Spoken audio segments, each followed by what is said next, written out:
Bismillahirrahmanirrahim.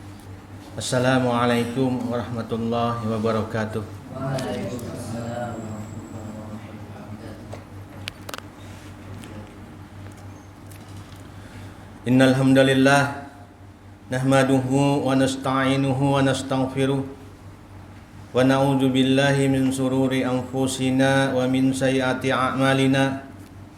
May yahdihillahu fala mudilla lahu wa may yudlil fala hadiyalah. Asyhadu an la ilaha illallah wahdahu la syarika lah wa asyhadu anna Muhammadan abduhu wa rasuluh. Allahumma salli ala Muhammad wa ala ali Muhammad kama shallaita ala Ibrahim wa ala ali Ibrahim wa barik ala Muhammad wa ala ali Muhammad kama barakta ala Ibrahim wa ala ali Ibrahim innaka Hamidum Majid. Ya ayyuhalladzina amanu taqullaha haqqa tuqatih wa la tamutunna illa wa antum muslimun. Ya ayyuhan nasu taqu rabbakumullahu alladzi khalaqakum min nafsin wahidah wa khalaqa minha zawjaha wa bassa minhuma rijalan katsiran wa nisaa wattaqullaha alladzi tasaaluna bihi wal arham innallaha kana 'alaikum raqiba. Ya ayyuhalladzina amanu taqullaha wa qulu qawlan sadida yuslih lakum a'malakum wa yaghfir lakum junubakum wa may yuti'illaha wa rasulahu faqad faza fawzan azima. Amma ba'd.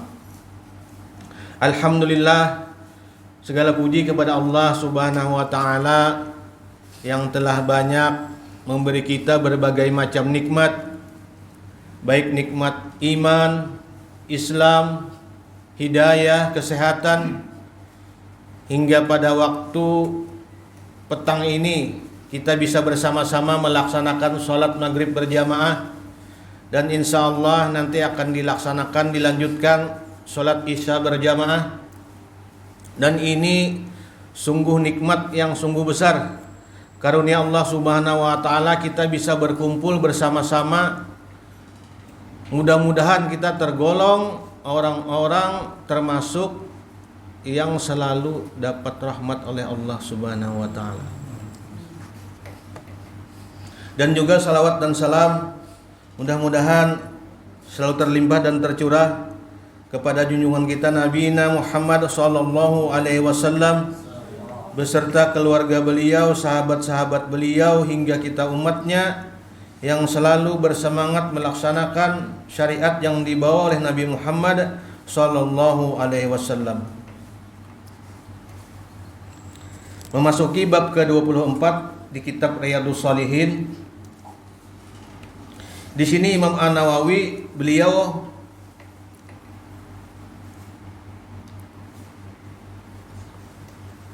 mewanti-wanti, jadi itu memberi peringatan,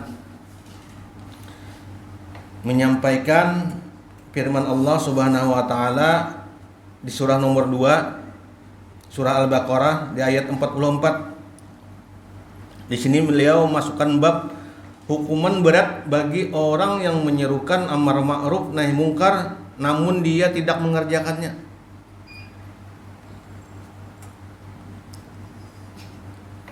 Ada kisahnya nyata, Bang. Jangan berokok nak aja, itu tunggal abah aja. Nah, itu jangan berjudi online nak aja, tunggal abah aja. Nah, ini jangan sebenarnya. Dan orang tua ini wajib menasihati. Namun orang tua harus meninggalkan apa-apa perkara yang dilarang oleh Allah Subhanahu wa taala.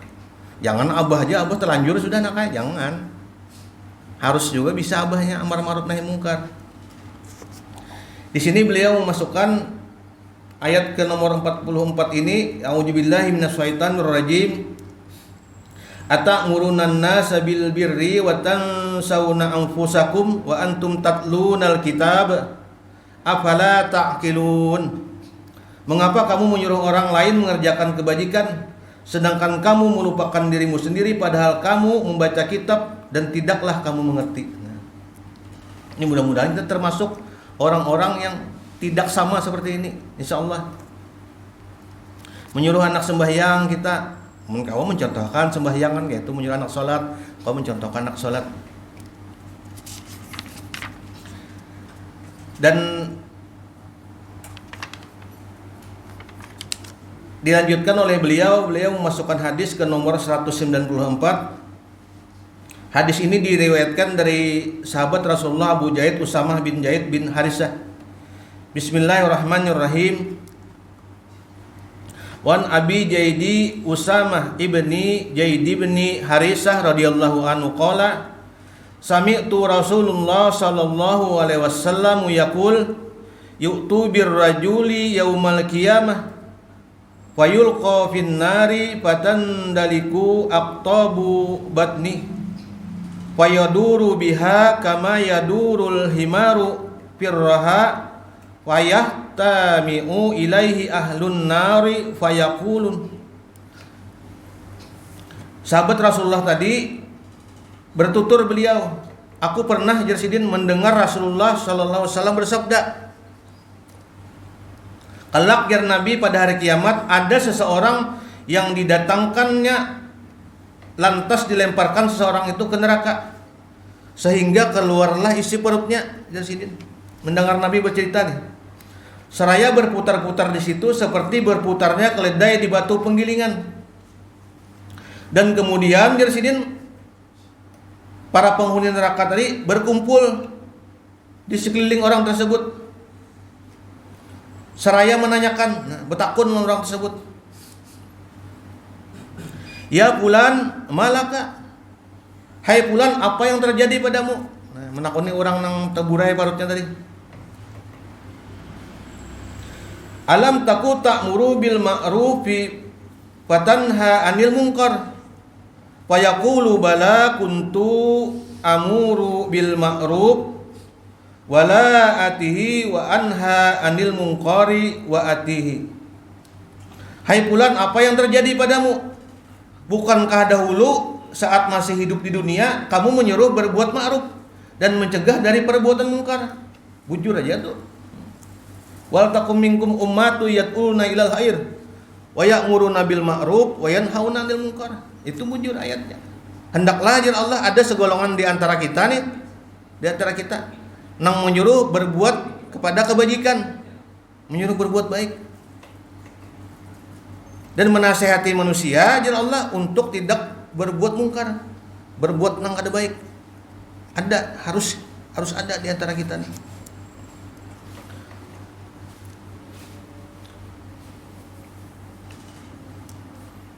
Makasih, alhamdulillah. Lalu orang tersebut menjawab, Mbah ditakuni tadi, hai fulan, apa yang terjadi padamu? Bukankah dahulu saat masih hidup di dunia kamu menyuruh berbuat ma'ruf dan menyuruh mencegah dari perbuatan mungkar? Bujur aja deh pepadahannya. Lalu orang tersebut menjawab, bala, benar, bujur. Dahulu aku memang pernah menyuruh berbuat ma'ruf, tapi aku tidak mengerjakannya. Dan aku memang mencegah dari perbuatan mungkar, namun aku nih melanggarnya. Jangan berbuat jalim, jangan bermaksiat tapi menggawi. Tutup judi online, soalnya bertambah situsnya. Nah, misalnya tuh, ini kan perbuatan yang kada benar nih. Padahal tugasnya nih disuruh menutup pemerintah, tapi ketika bertambah. Nah, berarti kan ada apa nih? Nah, kan kalau memakai ini, insya Allah, makanya para ulama berkata agar kita bersemangat melaksanakan ketaatan kepada Allah Subhanahu wa taala dan agar kita takut nih menggawi nang kada-kada, maka itu ingatkan padilahnya itu ingatkan wasilahnya. Ini seandainya kita melaksanakan ini padilahnya ini. Jadi bersemangat kita. Habis itu pulang untuk bisa meninggalkan perbuatan mungkar, ingatkan nih ganjarannya, dosanya. Ini kalau kita menggawi ini berat banget hukumannya. Nah, jadi kita bisa meninggalkan itu jadinya. Tapi memang ini perlu kesabaran. Sabaran dalam ketaatan. Makanya kan sabar nih berat benar. Ya ayyuhalladzina amanusbiru wasabiru warabitu wattaqullaha la'allakum tuflihun. Nah, sabar nih ganas 2 kali Allah menyuruh. Di surah Ali Imran itu kan ayat 200. Maka Allah menyuruh ya ayyuhalladzina amanu, ini berarti apa? Ini nih penting benar seruannya nih. Hai orang-orang yang beriman, bersabarlah engkau. Sabar nih ya memang 3 tadi sabar nih. Bukan sabar nih kita menghadapi bila ada sesuatu hal yang tidak nyaman aja. Jadi para ulama nih sabar nih 3. Yang pertama, sabar dalam melaksanakan ketaatan kepada Allah Subhanahu wa taala.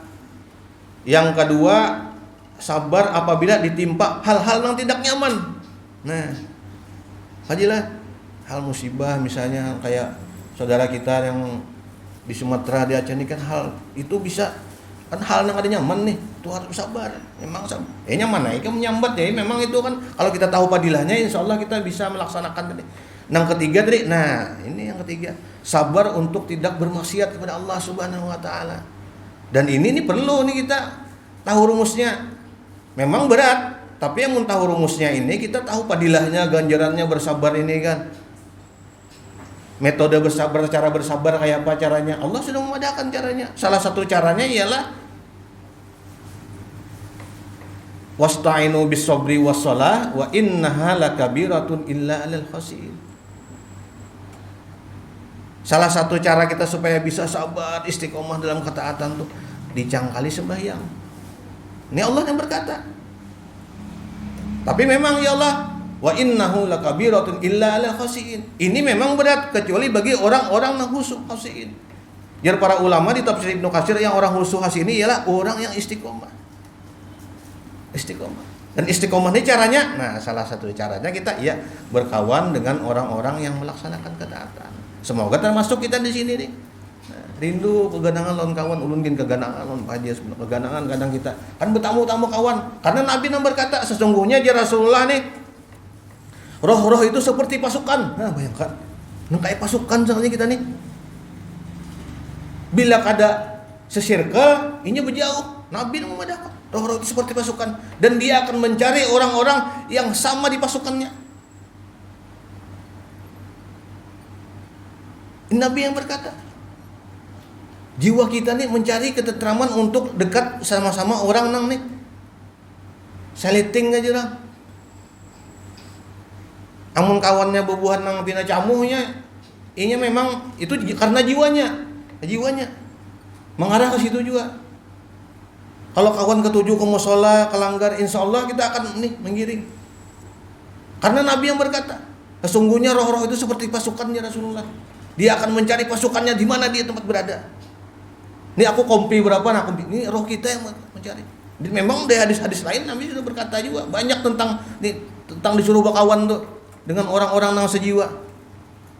Nah salah satunya kan kalau kita tahu padilahnya, kita bersemangat melaksanakan ketaatan kepada Allah Subhanahu wa taala. Walaupun misalnya nih berat, apalagi yang saudara kita ditimpa musibah nih, melaksanakan ketaatan ini berat, ada gampang-gampang. Kita alhamdulillah juga masih ada yang dimakan.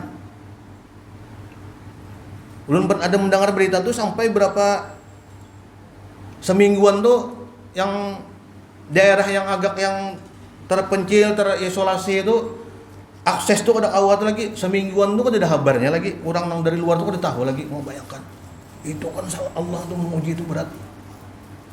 Dan memang Allah memberi musibah nih di antara orang-orang tuh ada nang ujian, ada nang gara-gara karena dirinya sendiri ada. Tapi bagi orang yang melaksanakan ketaatan kepada Allah Subhanahu wa taala itu adalah ujian baginya. Mudah-mudahan itu adalah ujian bagi saudara kita, ujian. Dan Allah pasti akan meninggikan derajatnya. Dan salah satunya kita nih, salah satunya bagi kita ialah mendoakan saudara kita, keluarga kita nih yang diuji itu. Mudah-mudahan nih, bertambah nih ketaatannya kepada Allah Subhanahu wa taala dan ini ditolong Allah Subhanahu wa taala.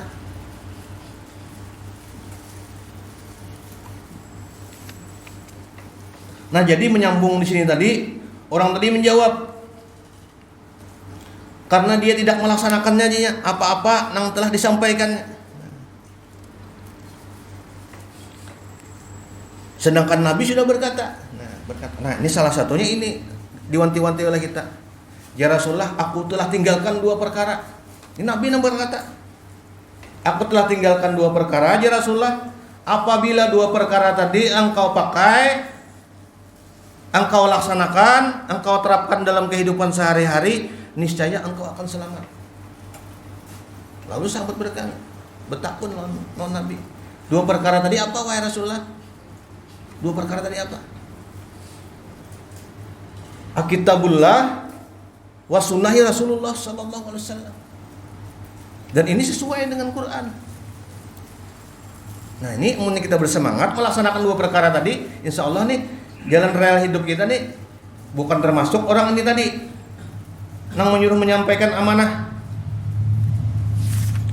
tapi nya kada menyampaikan, kada menggawi.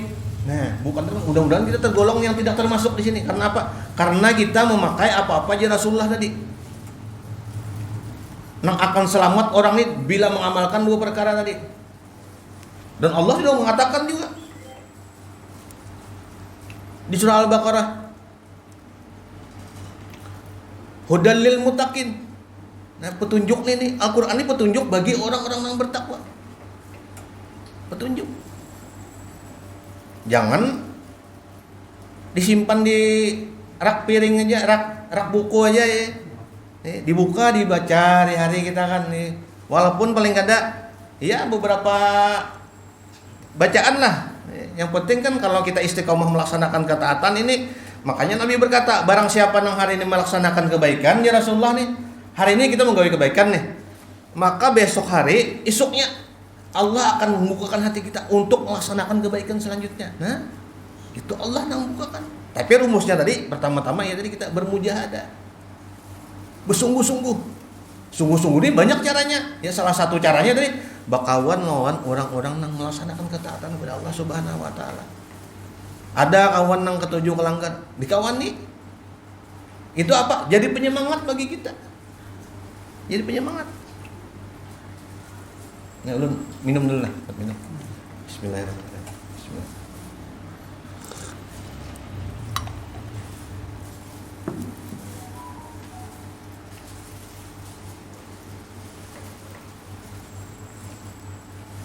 Salah satunya tadi supaya apa? Supaya jangan ditimpa yang tadi. Menyampaikan apa yang disampaikan, disuruh melaksanakan ketaatan. Habis itu pulang menyampaikan untuk menyuruh orang meninggalkan hal-hal yang maksiat. Tapi orang tadi melanggar dua-duanya. Apa yang disuruh melaksanakan ketaatan kepada Allah Subhanahu wa taala tidak dilaksanakannya. Habis itu pulang apa-apa yang disuruh ditinggalkan, jangan digawi, inya melanggarnya malah. Karena salah satunya inya tadi tidak nih memakai apa-apa yang dipakai Nabi tadi, yang diajarkan Nabi tadi. Meninggalkan dua perkara tadi. Meninggalkan dua perkara. Kitabullah dan as-sunnah Muhammad Rasulullah SAW. Jadi kita boleh aja mengklaim. Ana uhibbu Rasulullah SAW. Wahai Rasulullah, kami ini mencintai engkau dan Allah. Itu boleh. Tapi cinta kita nih sesuai ada dengan amalan kita. Dan ini Allah jauh-jauh hari sudah mengatakan. Ribuan tahun sudah. Allah mengatakan sudah. Allah mengatakan. Bujur aja Quran ada di rumah. Tapi gawian kita hari-hari kita mencintai Nabi dan Allah sesuai kita dengan petunjuk Nabi Muhammad SAW. Nabi yang mengatakan. Ulun tadi siang khutbah di Anjir Pak Jai. Nah, jadi ada jamaah. Ini kisah ini nyata, bujur. Nah, jadi kisah ini si Din membagikan di WA.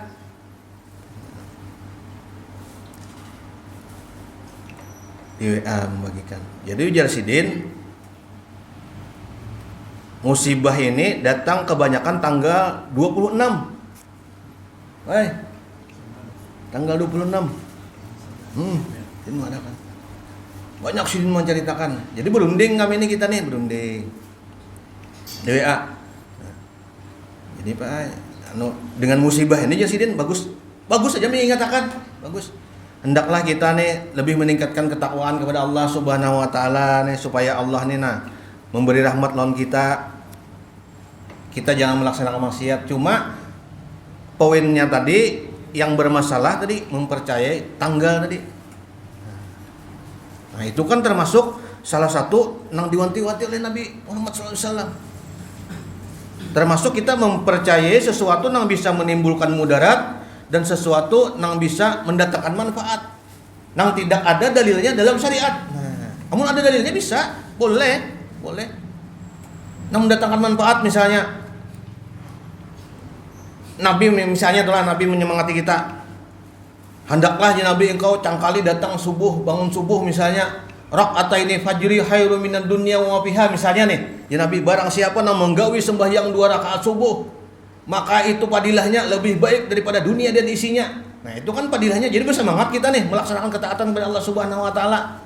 Habis itu pulang, ya Nabi, barang siapa nang meninggalkan apa-apa yang disampaikan oleh Nabi Muhammad sallallahu alaihi wasallam dalam beribadah misalnya, Nabi memadahkan ini Nabi mewanti-wanti dan kita boleh mempercayainya dan harus, bukannya boleh aja. Barang siapa yang meninggalkan perkara yang disampaikan disunahkan oleh Nabi Muhammad sallallahu alaihi wasallam dan dia meninggalkannya dan dia mengerjakan perkara-perkara yang tidak disunahkan oleh Nabi Muhammad sallallahu alaihi wasallam, maka orang tersebut akan mengalami kelelahan dalam ibadah, lapas sorangan.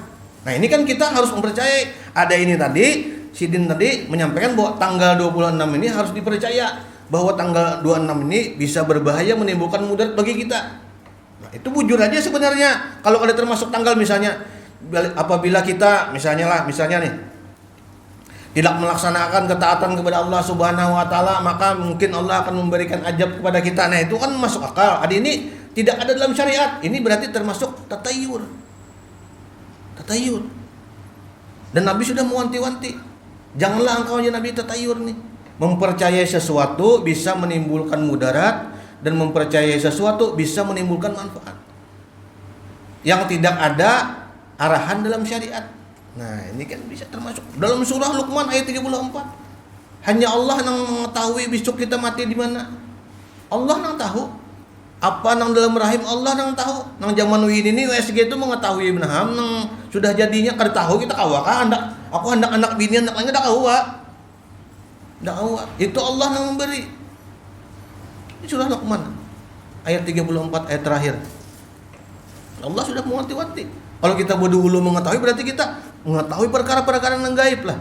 Oh, kada bisa. Nabi aja mengetahui sesuai dengan wahyu. Nah, ini kan penting bagi kita untuk apa? Meluruskan akidah kita.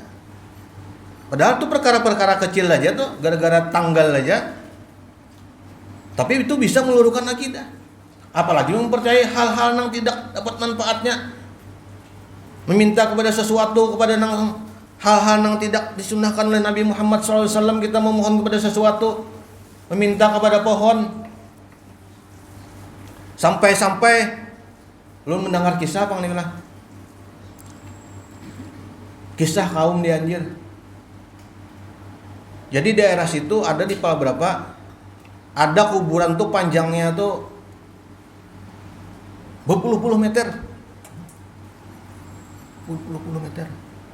Jarak kuburan tuh hanya aja timbulnya. Nah, itu kan kita mempercaya hal-hal yang di luar nalar. Tapi banyak yang percaya. Banyak. Dan seandainya benar juga, itu apa gerak misalnya benar juga, itu ada bisa menimbulkan kemanfaatan bagi kita. Yang menimbulkan kemanfaatan bagi kita itu apa? Diri kita sendiri melaksanakan ketaatan kepada Allah Subhanahu wa taala. Apalagi orang-orang yang mati tidak bisa membantu kita, malah kita yang memberikan, ya Allah ampuninya, rahmatinya, Allahumma ighfirlaha, Allahumma ighfirlahu. Malah kita yang mendoakan orang yang sudah meninggal. Bukan kita meminta kepada orang-orang yang sudah mati. Nah, ini kan terkadang perkara-perkara kecil yang kita anggap remeh, tapi ini bisa apa? Meluruhkan akidah kita. Nah, kalau begitu dilaranglah kita ziarah kubur. Oh, di ziarah kubur disunahkan. Malah misalnya hari-hari punya ada waktu. Karena apa? Ajaran Nabi Rasulullah SAW, ziarah kubur itu bisa apa? Melembutkan hati engkau dan menderaikan air mata, dan paling penting lagi, dan mengingatkan engkau kepada kematian. Nah, ini kan baik benar nih. Karena apa? Nabi yang berkata baik benar mengingat mati ini. Karena apa? Nang bila orang rancak mengingat kematiannya, berarti apa? Itu adalah manusia yang paling cerdas. Nabi yang berkata.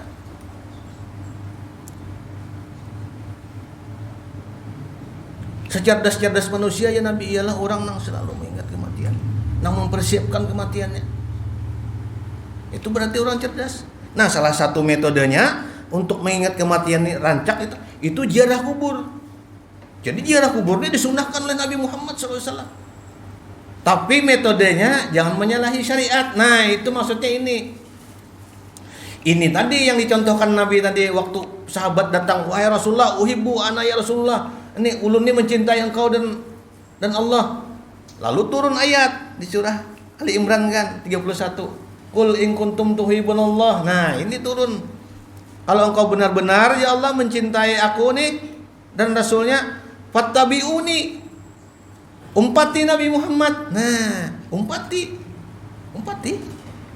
Dan mengumpati ini Allah juga mau wanti. Dan Nabi yang berkata, adanya harus sama Nabi kita.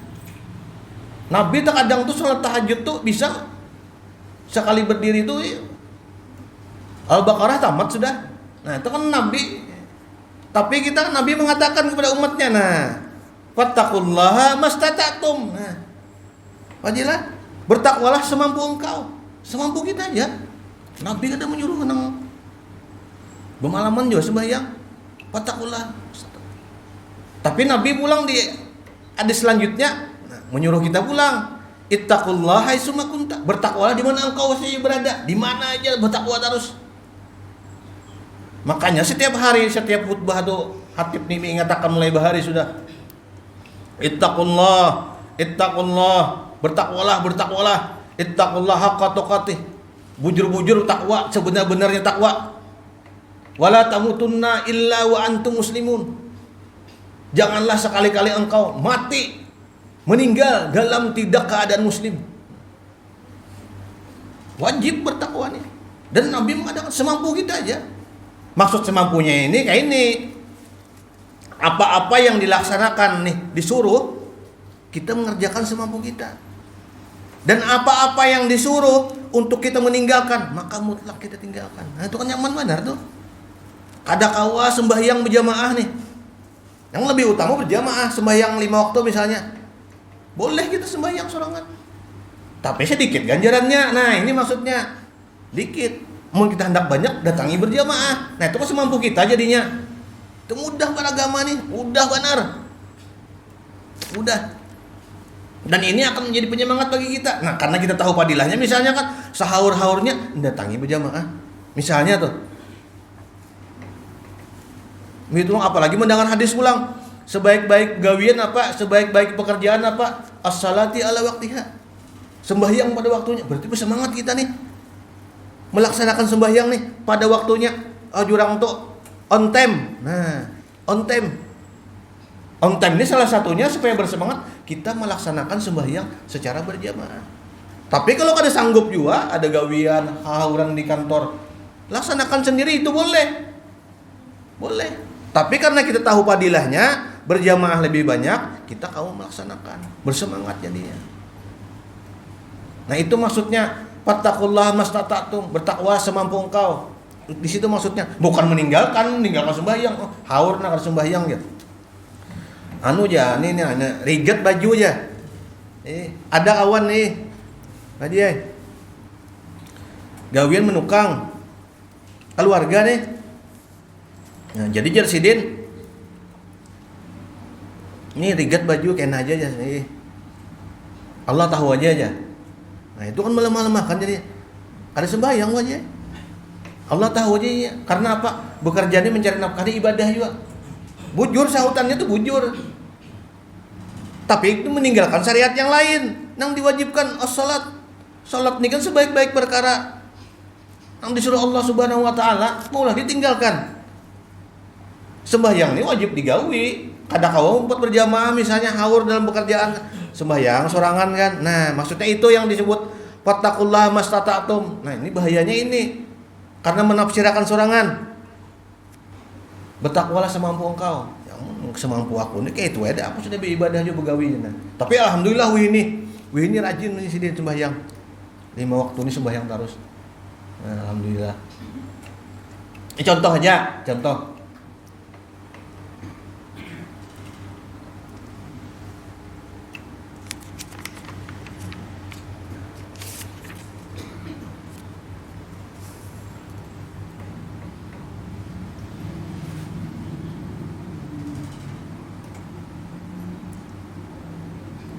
Nah, ini tadi berkaitan lawan musibah-musibah tadi yang ulun bacakan nih.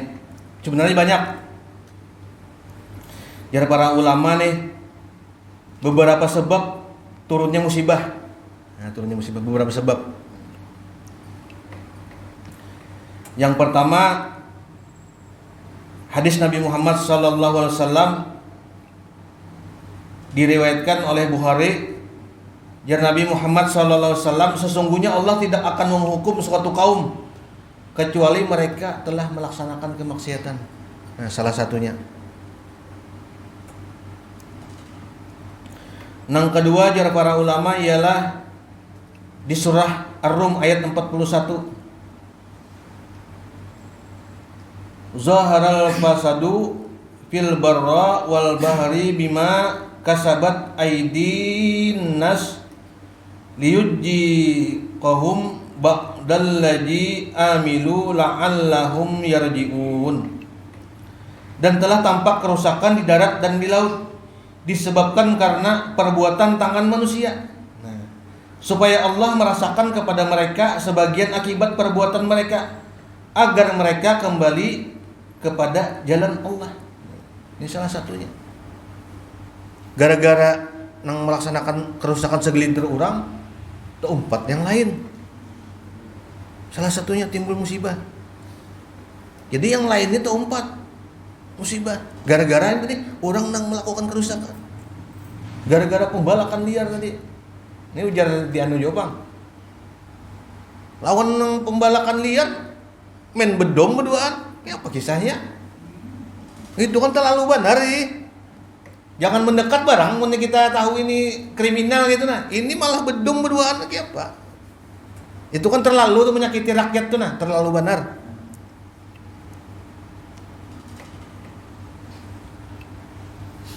Dalam hadis yang lain Nabi berkata, sesungguhnya Allah tidak akan menghukum suatu kaum kecuali karena mereka telah melakukan kekufuran. Itu kufur kepada nikmat Allah. Bukannya kada boleh mana bang ayo boleh cuma jangan nang amburadul habis-habisan tuh kan. Sampai dikaut ke dalam-dalamnya sampai balubang gunung. Nah, ini contoh aja Bang nih. Bagi yang mengerti ini mungkin lebih tahu lagi nih permasalahannya. Habis itu jar para ulama, yang ketiga nih Allah menurunkan musibah nih. Ada di surah Asy-Syu'ara ayat 30, A'udzubillahi minasyaitonir rajim. Wa ma asabakum min musibah fa bima kasabat aydikum wa ya'fu an kasid. Dan musibah apa saja yang menimpa kamu maka disebabkan oleh perbuatan tanganmu sendiri, dan Allah memaafkan banyak dari kesalahan-kesalahan engkau. Sesungguhnya ya Rasulullah, dosa-dosa itu dapat menyebabkan musibah. Gara-gara nang segelintir berdosa nang talain taumpat juga talibat juga. Sampai-sampai pernah Aisyah berkata, betakun lawan Rasulullah. Wahai Rasulullah, ini hadis sahih Bukhari dan Muslim. Wahai Rasulullah, sesungguhnya nih ada segelintir orang yang diajab oleh Allah Subhanahu wa taala. Mulai ujung sampai ke ujung. Padahal di antara orang-orang yang mulai ujung sampai ke ujung itu ada orang yang tidak tahu menahu ya Aisyah. Ada orang berjualan di pasar dan ada orang yang bekerja di tempat pekerjaannya. Namun dia dapat juga nih kehancuran tadi.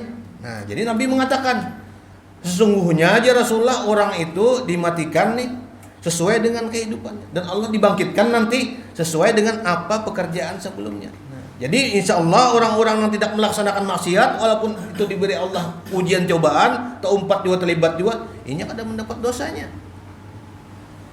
Walaupun memang perbuatan yang musibah itu turun karena dosa, tapi orang yang kada melakukan ya ada apa-apa.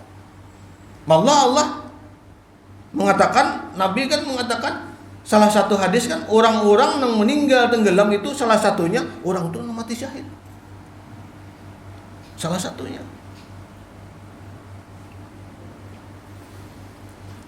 Nah, yang keempat jar para ulama. Nah, ini di surah Al-Ankabut ayat 2 dan 3.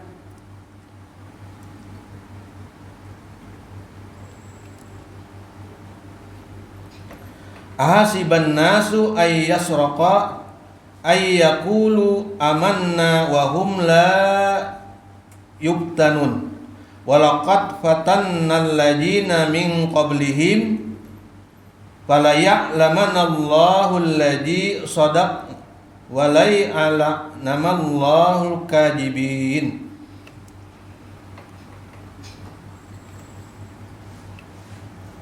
Maka apakah manusia itu mengira bahwa mereka akan dibiarkan saja mengatakan kami telah beriman, sedang mereka tidak diuji? Nah, dan sesungguhnya kami telah menguji orang-orang sebelum mereka.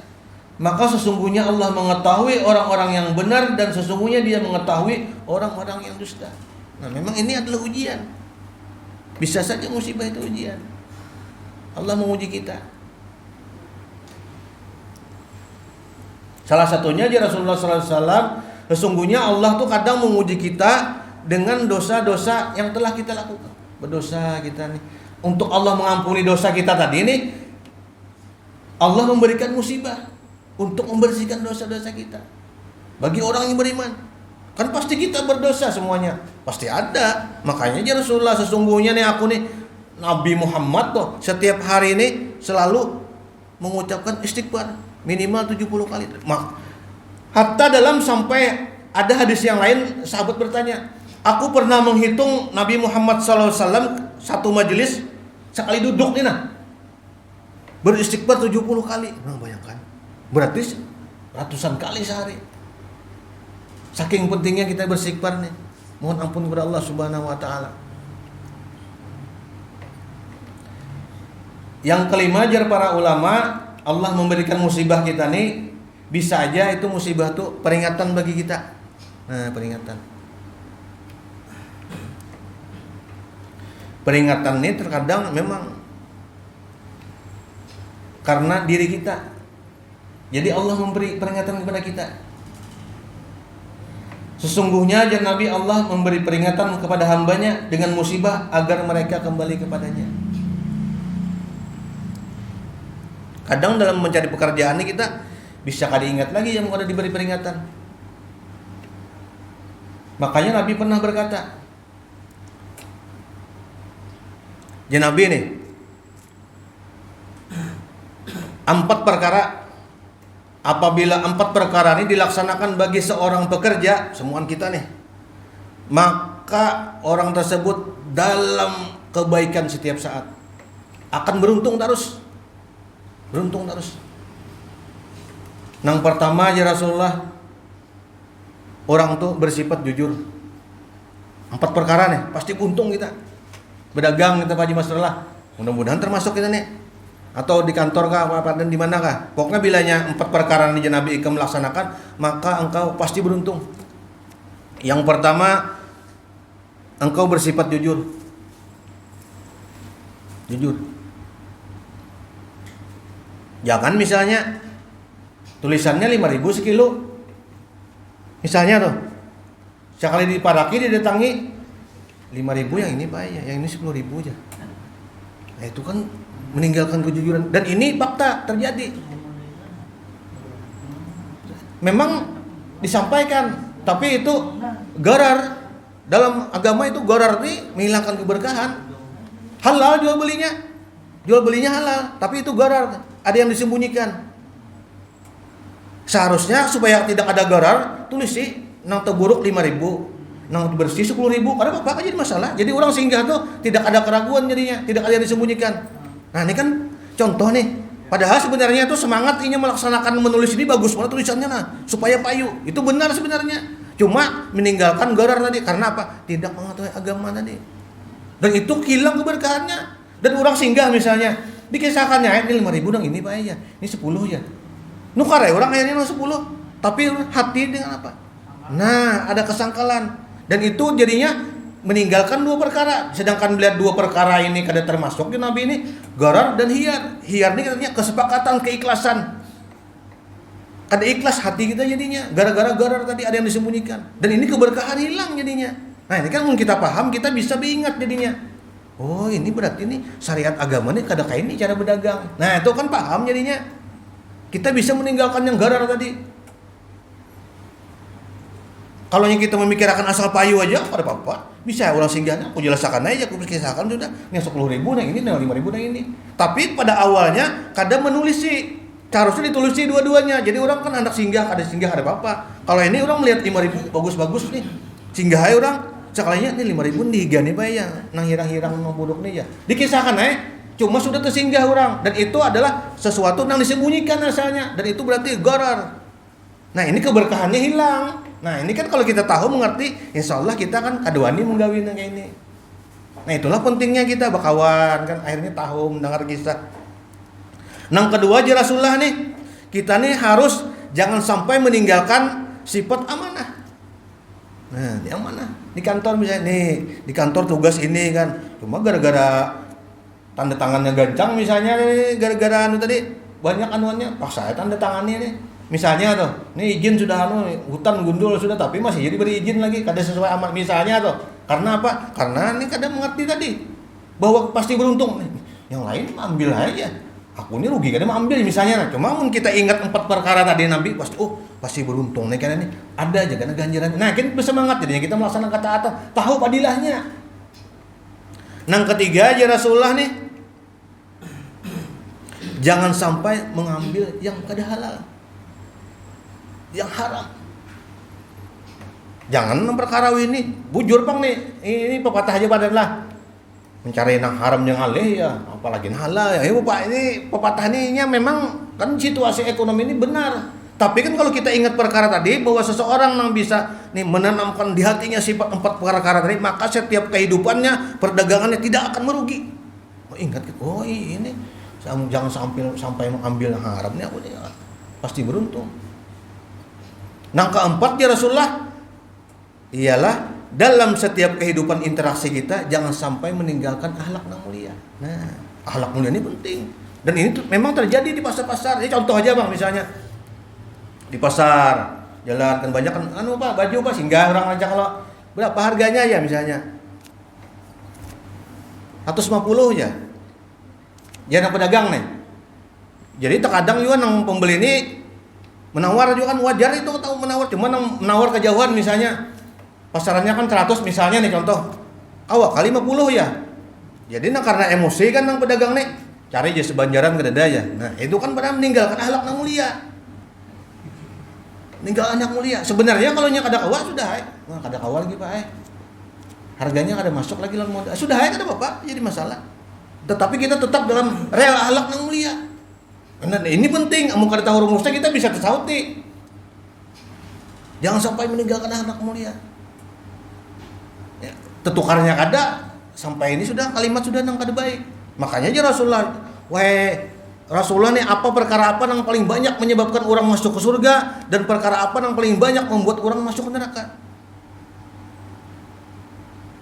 Perkara yang paling banyak ya Rasulullah yang membawa orang ke neraka ialah ini dan ini. Lisan dan kemaluan. Kemaluan bisa menjaga, tapi lisan kan bisa kita. Apalagi zaman ini Pak Jila. Zaman WA kadang kita kada sadar lagi nih mendengar yang sauti lagi, sauti terus kadang-kadang sampai berlebihan juga sautan kita. Ini kan penting. Kalau kita mengerti real tadi kita ibu jujur nih sia-sia ya. Ada apa juga kada disautin nambah kasar-kasar ya. Pacangan yang rugi juga kita. Maka Nabi menjamin dia Rasulullah. Sampai Rasulullah kan Allah aja Nabi menjamin seseorang nih mendapatkan rumah di pinggiran surga. Di pinggiran aja Bang. Mau di pinggiran gitu malah. Tatap aja dia dapat rumah gitu. Bagi orang yang meninggalkan perdebatan, meninggalkan bahwal, walaupun inya di pihak yang benar. Nah, bayangkan.